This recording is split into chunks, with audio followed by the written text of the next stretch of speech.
దాయి నిర్వాణ అనేవారు. ఇప్పుడు మీరు చెప్పారు. హ్మ్. ఆయిల్ పోసేవారు.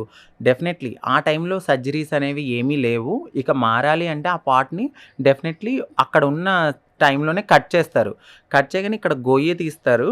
ఇటువైపు ఆయిల్ పెడతారు.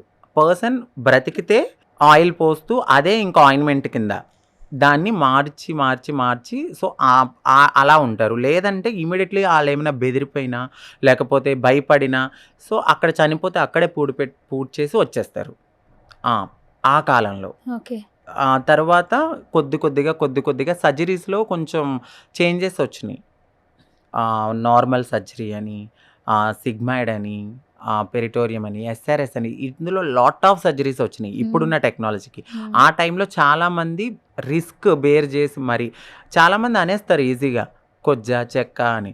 ఎవరి లైఫ్‌ని ఎవరు పణంగా పెడతారు? ఒక అబ్బాయికి చీర కట్టుకోమంటే కట్టుకుంటాడా? కట్టుకోలేడు.